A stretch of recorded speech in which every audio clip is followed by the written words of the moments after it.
Have you considered growing your business through acquisition? Sometimes when our businesses start to grow more slowly, entering a new market through an acquisition can be a great strategy. Today's guest shares how he catapulted his growth by bringing on a business that wasn't obviously aligned with his current business, and how you may consider a similar strategy.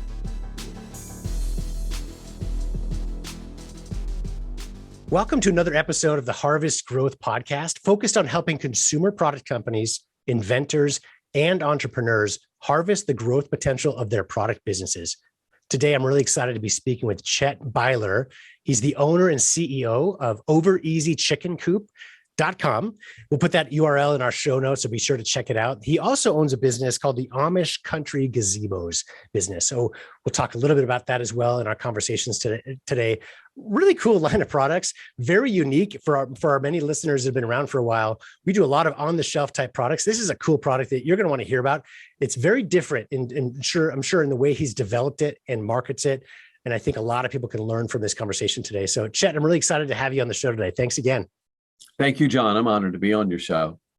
So we're going to talk primarily, I think, about your newer business, which is the OverEZ Chicken Coops. We can dive into your gazebo business as well in our conversation. But for those in our audience that don't really know what a chicken coop is, hopefully most do, but could you quickly describe what it is in general and how yours differs from others in the market?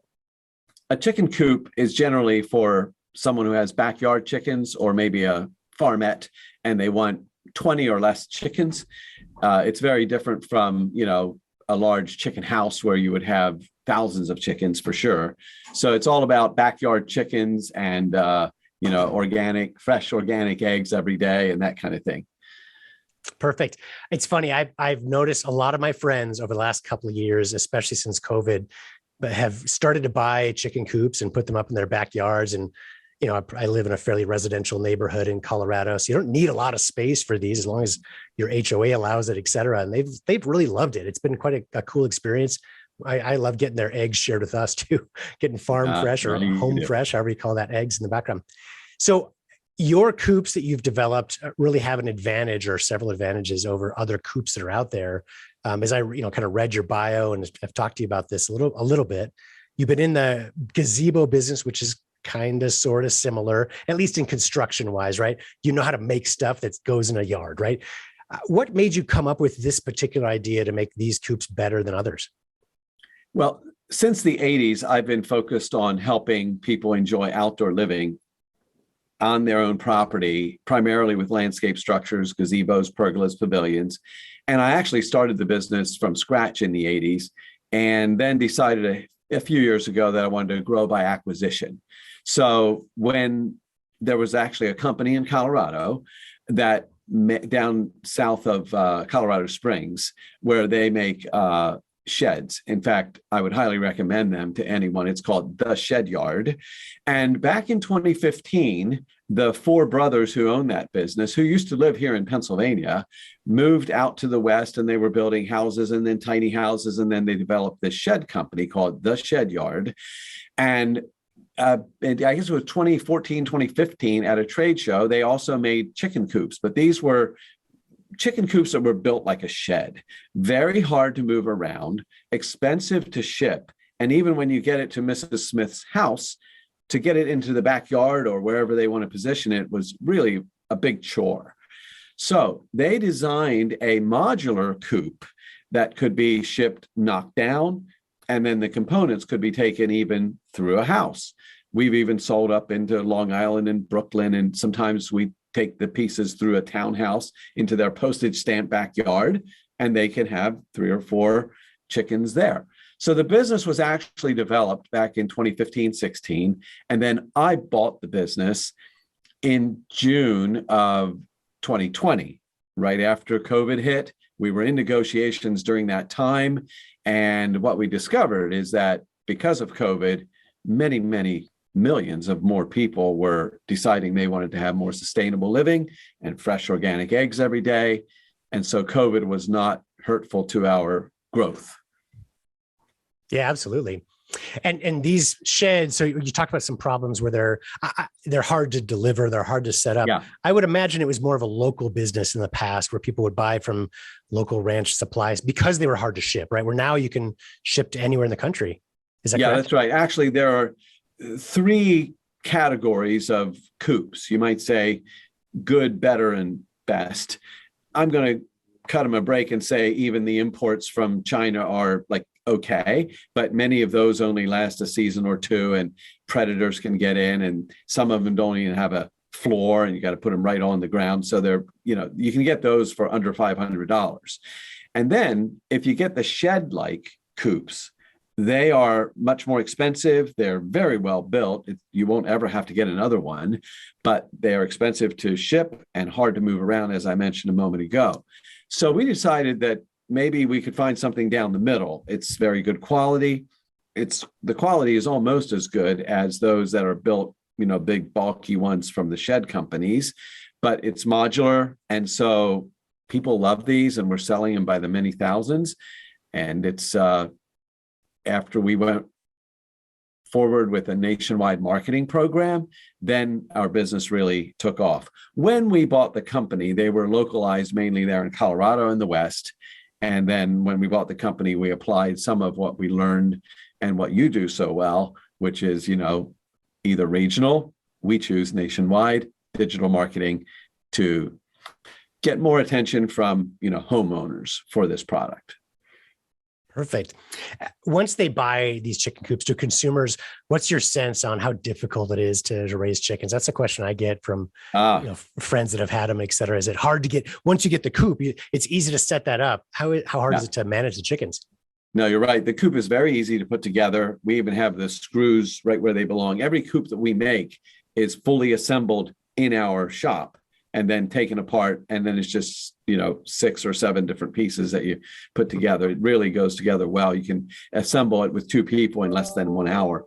But to your question about how difficult it is to raise chickens, very easy. We call it chicken coop for the soul, because it really is cool how, it's good for the family dynamics. Parents love showing their children how to, collect fresh organic eggs every day. Grandparents make memories with their grandchildren. So it's really a way to make awesome memories. And there's a thing called chicken math. If you start with 3 chickens, you're probably the next year going to have 5, and the next year 7, and soon you'll have 10. And some people just can't let go of them even after they stop laying eggs, and should perhaps become, chicken nuggets. But it's really cool. And the number one challenge is, and the number one reason people get out of having backyard chickens is predators. They get discouraged about the foxes getting into the hen house, and ours are predator resistant. So that's another reason our coops are so popular. Oh, that's great. So let's talk about the marketing side of this. So how do people find your business nowadays?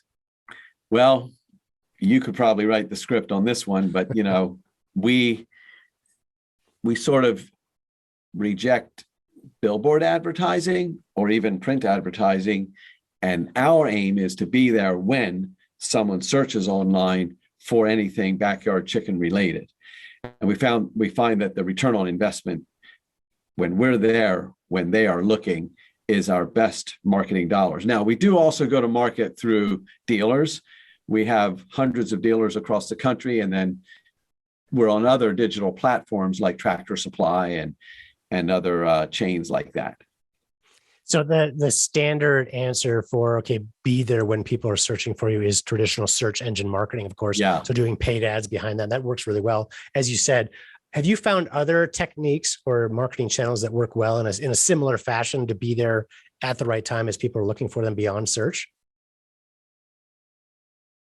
I think search is the way to go. It's easy to measure. It's easy to turn up or down on a dime. Yeah. And so then, during COVID, people became increasingly comfortable buying online. So we have a Shopify site, and we just try to drive traffic there. And then on the retail side, that's pretty much automated. Now, we also partner with Amazon wholesale so that we're on their platform, but we do it in a way where they actually buy truckloads and put it in their warehouses, and they can deliver right away. Got it. Yeah, that makes a lot of sense. And, search is king in that environment, especially for these are, it's a decent sized purchase. These don't cost $10, right? There's some heft to them, of course, and it's a significant purchase, although, great value for what you get for sure. So being there at the right time, et cetera, I will tell you, I'm sure you're doing this as well. A lot of our clients and, the experience we've had is retargeting becomes a part of that too. So as I kind of look into your market, I see you do a lot of that. So it's about being there when they want it the first time on search and then coming back. So they're reminded because they may have got there like, oh, I want to buy one of those. And then they forget about it a week later, whatever. So that reminds them but it's that warm audience that you've already started to capture. It can be a great way to connect to them as well. Yeah. And, I don't want to diss the power of a printed piece. In fact, we send this out to potential dealers all around the country twice a year. And we're talking about 20,000 potential dealers. Yeah. And we have this thing where we really want to reach out by email, snail mail, and phone. So when we send these out to potential dealers, then we follow up with a phone call. We outsource that. And so, the funnel, you have to do different things to make it work. But we do really favor selling directly to the end user. And in that regard, we, of course, value digital marketing, and we wouldn't be here without it. Certainly couldn't have a nationwide presence. Yeah, no, for sure. So, and what he was holding up for the audience that's just listening to this is just a half sheet of, what is it, 5x11 or something like, or 5x8 printed flyer that he sends in the mail. I assume that's direct mail, you said, and then you follow up with a phone call for these. Yeah, dealers. That's right. Yeah. And just make the case for why they might want to offer these on their, lot, because people do enjoy being able to see them physically. And, we don't have any stores. We just try to equip dealers and then ship directly from our fulfillment center here and down in Georgia to dealers and to Mrs. Smith or the end user, for their backyard. And who is so if you're talking now direct to the consumer, who is the buyer? How would you describe them? It would be married with children, living on generally an acre or more, and they value outdoor living and probably have other pets already. Often beyond cats and dogs, maybe have a goat or sheep, maybe a horse. So it's the farm and ranch sector is big, but then you'd be amazed at how many people, even in subdivisions and some multi-million-dollar homes in Orange County, California, and they want to have backyard chickens. So they go with our Coop and get 3 or 4 chickens. And it's really a trend that we are glad is growing. You talk about an acre plus being kind of the normal or target market. Is there any minimum acreage? Because no. I imagine they've got to run, as long as you fit the run where they need to go. That's big enough of a yard. So, you could have a 20 by 20 backyard, and as long as your neighbors don't mind you having chickens, you can do it. So you talked about search being obviously a big part of what you do. How has it helped you you've got a detailed understanding of your audience, the way you just described it, your target market. How has that helped you to better market to them? Well, we're trying hard to control how our ads appear, all the time. And that requires some finesse, and there are some automated ways in which to do that. But yeah, we're constantly asking, how can we connect online with that end user? And the key for us is to be there when they're ready, and can they find us? And by the way, I might mention backyard chickens are also very popular in Europe, and we're expanding to Europe. In fact, I'll be going to Belgium next week to get things set up there. But Western Europe, they've been having backyard chickens even at a greater rate than in the United States until COVID hit. Now we're kind of catching up with them, but it's strong over there as well. That's great. So I alluded to your other business, your gazebo business, a little bit. And can you remind the audience, what's the website for the gazebo business? It's just AmishGazebos.com. We're back here in the Amish country in Pennsylvania, and we have Amish carpenters that work in our gazebo shop and in the Coop factory. And so we call it Amish Country Gazebos, and we ship easy to assemble gazebo, pergola, and pavilion kits all over the country. So is it similar in to your coops where you receive them as a consumer and assemble it with two people yourself, just like the Yes, coops? That's great. that's right. So it's very Although with the similar. gazebos, we get into some larger projects with municipalities and all of that, and then we send our crews out to install, sometimes down in Florida, Maine, east of the Mississippi, and then we have, a network of contractors around the country that can erect a gazebo or pergola for a homeowner or a contractor municipality. And for those that are, again, in audio, not seeing the video, I encourage you to check this out on YouTube, or we'll try to get a picture of it we'll put it in the show notes. But Chet's got a great photo behind him on the wall of a gazebo with, we think it's a McLaren in there. Beautiful gazebo, though. Great example of a very premium one that might fit in your backyard. So how has it helped? I mean, you've had that business very successfully for a long time, and now you've got this new chicken coop. How have the two businesses helped each other? How, being so successful in one, how has that helped you to catapult your success for the chicken coop business? The biggest challenge when I bought the chicken coop business was making coops faster, because people will buy if they are in stock and ready to ship.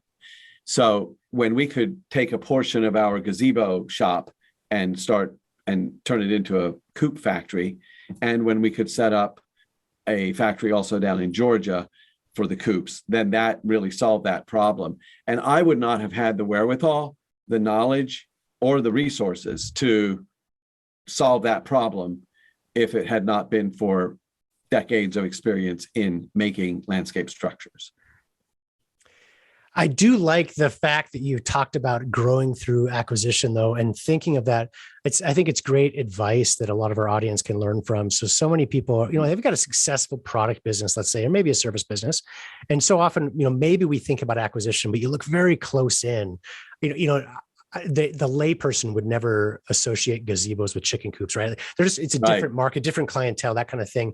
But the construction, the marketing, all that can really line up the two. I think it's ingenious, really, to think about, go beyond the obvious in terms of finding partners or acquisitions that can help further grow your business into other marketing channels, other potential consumers, et cetera. So that's kudos to you. I think it's great to see that connection. Yeah, if I may, we're so enthused about growing by acquisition that we're launching a private equity fund in January, where we're going to, pool, of course, lots of money from other investors to grow by acquisition at a faster rate. And it's primarily going to be in the backyard living sector. It could be anything from, so if any of your listeners know of companies that might like to consider an exit, because frankly, COVID last year in particular really created some stress for people who might have been in business for decades, and to take 30 or 40% of their energy and time to try to deal with, supply chain issues and all that was creating havoc last year has been really tough on a lot of businesses and has burned out a lot of people. So before they just throw in the towel, tell them to give us a call, and they can maybe have someone who could purchase their business if they're interested, That's great. I'm glad you brought that up. To get a hold of you, should they just go to the contact form on one of your websites, or is there a better way? That would be fine. Although I'm okay giving my mobile number and they can call me directly. Okay. Or better yet, let me give my my email, which would simply be Chet, CHET, at chetbeiler.com. So that's CHET, B as in boy, EILER.com. So Chet at chetbeiler.com. That's the best way to reach me. Got it. And we'll put that in the show notes for anybody that's driving. It doesn't have the chance to write that down. So check out the show notes on our harvestgrowthpodcast.com page as well. I might also mention, this is weird for me, but I don't think there's another Chet Beiler in the country. And so if they just Google me, they'll find me, and they will also find that we were on Shark Tank earlier this year. Oh, congratulations. That's great. That's fun. Yeah. And it was an interesting experience there. We almost had Mr. Wonderful as an investor. Oh, yeah. And I'm known as the presenter or the entrepreneur who sabotaged $1 million deal, because what happened was I was really focused on Robert Herjavec because of his European roots. And the reason I was on Shark Tank is we wanted to get some capital to underwrite our expansion to Europe. And so Rob, Mr. Wonderful had made the offer, and then I kept going back trying to persuade Robert Herjavec to come in. And then after a while, Kevin O'Leary just said, all right, I'm out. And then I was left with no deal. But the exposure was fantastic. Yeah. And we've had lots of people calling and saying, we have money to invest. And so now that's why we're launching the private equity fund. Oh, fantastic. Great story. So let me ask you, are there any resources that you recommend to our audience that you found helpful in growing your business? Yes, indeed. Of course, everyone, I hope, has the E-Myth nearby, the entrepreneurial myth. Yep. Michael Gerber, he has been my coach in many ways for more than 30 years now, and I think his work is brilliant. It's simple, but he basically talks about creating all these systems whereby you can have your business work for you instead of you just working for it. It's called working on your business, not just in your business. Yep. When it comes to selling, integrity selling for the 21st century, this is by Ron Willingham. And we have found that to be a fantastic book for selling in a way that really, you might call it empathetic listening. And then also with negotiations. And wow, I mean, your audience really ought to look at this book. It gives you a serious competitive advantage when it comes to negotiations. And it's called Start with No. And it's by Jim Camp.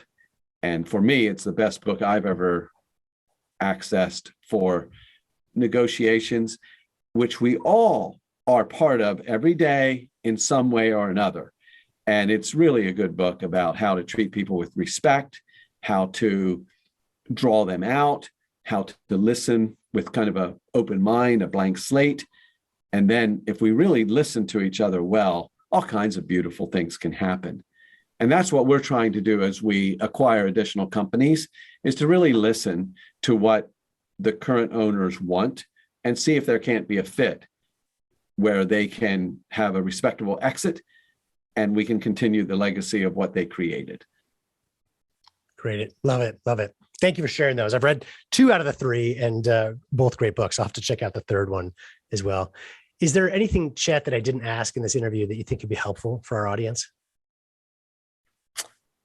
I guess it's whether the sky is going to fall with the current administration and inflation the way it is, and some of the things that seem to be unraveling in our country. I'm an eternal optimist. I believe our institutions are still strong and that we can get through this, and that no matter what happens, as long as you and I and your listeners look for ways to add value every day in some way, I think we can get through this. I'm glad you brought that up. I think it's very timely advice. It's good to be positive. Your business has been around for a long time. So I've been through a couple recessions, right? We've been around for 15 years. You've been around for a couple other recessions beyond that as well. And I got some great advice when I first started my business, where basically in a recession can be a great time to really grow your business. So many of your competitors are really, tamping down, not spending much on marketing and sales, et cetera. And they're losing out on a lot of growth opportunities just because it's the fear of it really, but it can be an opportunity. Sure, you have to be careful. It's not as easy as it is during the high times, but it can be a great opportunity to really grow your business. You talked about being positive, keeping your chin up during that is really a big part of that, and really pushing forward to make sure that you stay stable as a business, but really have the chance to grow even as the world around us may suffer. Hopefully it won't, right? But if we do start to see a recession, it can be an opportunity for us as well. Yeah, I think as long as we're focused on adding value in some way to our fellow man, we can survive. I know, like right when I graduated from high school back in the 80s, I had grown up on a family farm. There were 8 of us kids, 4 boys, 4 girls, my mom and dad, and we lost everything because the family farm, due to a fire and a recession that was so bad back in the early 80s. And so then we had to sell everything, move in with relatives, and then find a place to fix up. So my parents, who were Amish, they that all they knew was farming, and my mom knew how to clean up after 8 kids, right? So how could she add value after they lost everything? Well, she took to cleaning hotel rooms. So now I always leave a nice $5 tip, whenever I stay at a hotel, because I feel like I might be tipping my mom or someone who, needs to get ahead like that. And then she leveraged that to start cleaning people's homes down toward Philadelphia. This is when the service economy was kicking in, and a lot of women were starting to work outside the home. And so then after I graduated from college at Pepperdine University, I came back to Pennsylvania, helped her grow that business. And this was on the heels of a great, terrible recession, losing our family farm. And my mom and dad, with only an 8th grade education, all they did was say, how can we help other people? How can we add value? And then they were able to repay all their debts. And while they didn't get rich, they were able to keep their integrity and, make ends meet. So no matter what happens, I think if we all think about how can we help others and do that with integrity, and it all takes marketing though too, you got to get the word out, then we're going to be okay. Oh, thank you for sharing that. That's an inspirational story for sure. Chet, I want to thank you for taking the time for this interview. It's been really fun for me, and I'm sure for our audience as well. Let me remind our audience, please go check out Chet's website, OverEZChickenCoop.com. It's the letter EZ for easy. And we'll put the spelling in the show notes as well. Also check out AmishGazebos.com to learn more about Chet's businesses and see the great work that he's done. And be sure to check out Harvest Growth Podcast to see other episodes we've recorded. And if you like this episode, you want to learn more about how you can profitably grow your consumer product business, please subscribe to our show and leave us a review on iTunes or Google Play. Chet, thanks again. My pleasure. And thank you, John.